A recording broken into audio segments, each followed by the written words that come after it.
Welcome to my website, Natural Disasters, Science, and the Role of Government, also known as HeyFloodGuy.com. In this video, I'm going to discuss my personal background as I feel the better we understand where we come from, the more I think we will find overlap in our overall goals.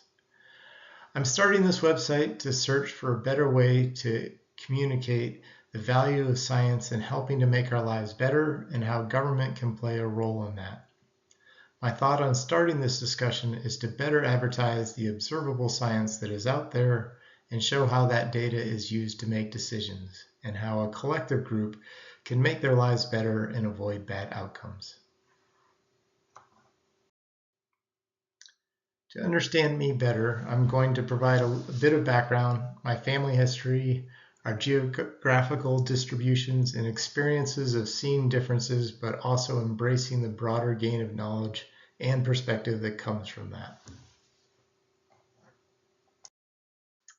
So I was born a small round boy in a suburb of Boston, but to understand how I see the world, one has to take a further step back. There's both nature and nurturing that makes us who we are. This is mostly on the nurturing and why I define myself as an American opposed to anything more pigeonholed. I'll start with a very selective family historical background for some of that perspective. My distant relatives came to America many years ago, some as early as the Mayflower and the most recent being somewhere around the 1850s. My given name is Dwight, but I go by Ted as Dwight is also my dad's name. The first Dwight Perkins was named after my great-great-grandmother's brother, who was killed in the Civil War just before my great-grandfather was born. My great-grandfather's dad also died not long after fighting in the Civil War, and they were homeless for a short period before a local women's club helped them get back into their house. Despite Dwight having to drop out of school and start work after 8th grade, he still got help on the side from those same people and ultimately was able to get an architectural degree from MIT. My mom's great-great-grandfather moved the family from England to the U.S. in 1833 and in 1848 settled on a farm northwest of Cedar Rapids, Iowa. Her grandfather built and ran a successful corn husking glove factory, but that burned down twice, losing a lot in the process. My mom's dad was enlisted in the Army to fight in Europe for World War I, but got caught the flu that killed 45,000 soldiers. He never made it to Europe, but he did make it through. Both my parents were born in the mid-1930s through the Depression. Pearl Harbor was attacked when they were 6 and 7 years old. My dad had two uncles, and both fought in World War II. One was an aeronautical engineer that flew for both the Navy Air Transport and the Air Transport Command, as well as being a test pilot for Grumman's Hellcats, Tiger Cat, and Bearcat in World War II. The other uncle was a watercolor artist by trade, entered World War II as an enlisted soldier in the Paratroop Glider Division of the Army, ultimately fighting in the Battle of the Bulge. He was allowed to paint after the fighting for the day and was done, and one of those paintings is shown on the right. These are just the snapshots of some of the family history I heard about, but it mostly represents the obstacles successfully overcome in building a life in America. There are likely many other more complicated and challenging stories to tell, but I mention all of this just to say that I feel our family is pretty invested in the experiment that is America, and the struggles along the way didn't follow just one path.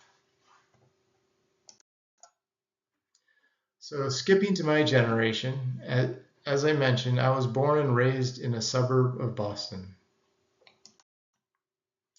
My mom was raised in Iowa City, Iowa, and my dad was raised in a suburb of Chicago. Their brothers and sisters then settled in Alaska, Montana, Illinois, Michigan, Rhode Island, and New York.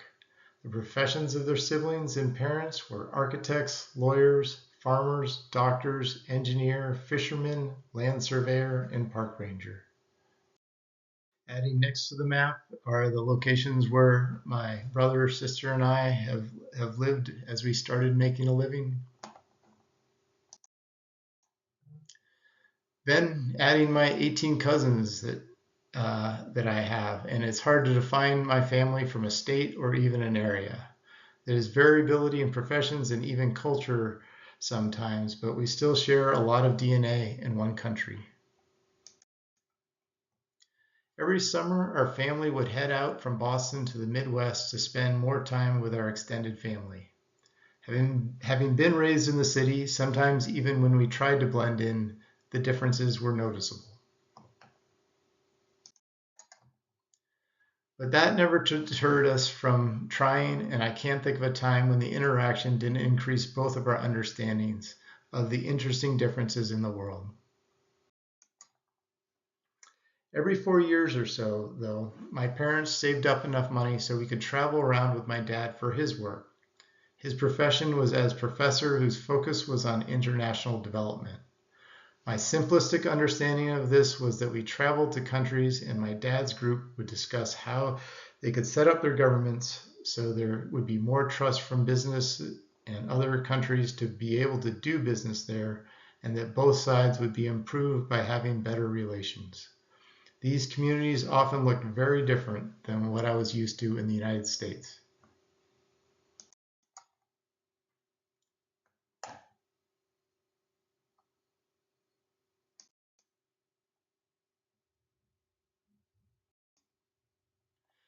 Sometimes the places we traveled could seem uninviting. And sometimes there were even places that had not seen Westerners in quite some time that as a kid could feel intimidating. When I see this picture, I sometimes think I got the same reaction when I first visited a rural US community and I said that I was from the government and I was here to help. But this can break down quickly when it is clear that both sides believe there's a better side in each other. The person behind the camera in these pictures is my mom. Her favorite movies when we were growing up were musicals, and I believe I have seen almost every musical made from the 1950s, 60s, 70s, and 80s. The thing about musicals is that they always are peppy and almost always have positive endings. This is how I feel my mom has always seen life. It didn't help her driving through rotaries in Boston and hoping someone would let her in, but it was helpful in breaking down barriers. Combine that with a playful side, and it really plays with kids, no matter where they are from. I'm talking about this because if we can find a way to communicate that is fun and playful, it is easier to find how we can adapt to making things work for both sides. So that is why I want to develop a website that hopefully can build on that. I was always terrible at learning the Asian languages, so sports was always the way I found my way in when we spent those summers in Asia. I played baseball, stickball in Korea, basketball in China, and soccer in many other places. I think this is why I would like to try a natural world fantasy league as a way to learn science the way sports fantasy leagues teach one who the backup infielder is for any particular baseball team.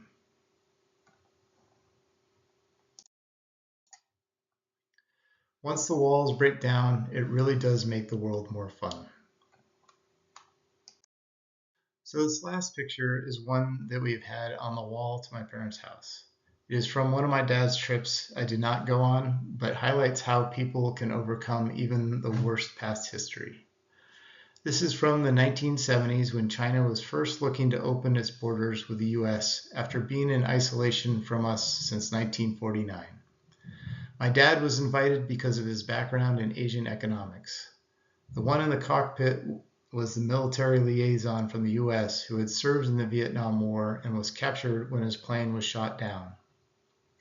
He was a prisoner of war for 5.5 years and tortured pretty badly, and was just released just a few years prior to this. His name was John McCain. Here the Chinese are showing him the same plane type he was fighting against as China had supported the North Vietnamese during that war with planes. Yet they were not only able to interact, but likely share a common interest. I share all of this as this is my background on why I want to engage about natural disasters, science, and the role of government in the United States. Disasters can be devastating and hard to recover from if we don't learn from them and from each other on how to reduce our exposure. We likely need to start by seeing ourselves as sharing far more than we differ, particularly related to these topics. We all have our family stories on how we got to where we are. This was my attempt at mine. There were more than a few FEMA employees that I met along the way that had experienced a disaster that had hit their community, and they wanted to work for FEMA to help others and improve their fate. It takes a lot of listening and understanding to help those that are going through their worst day. But the understanding is essential to be able to use the science and laws to make things better. Our stories can be different, but I believe the majority of us care about each other when we understand.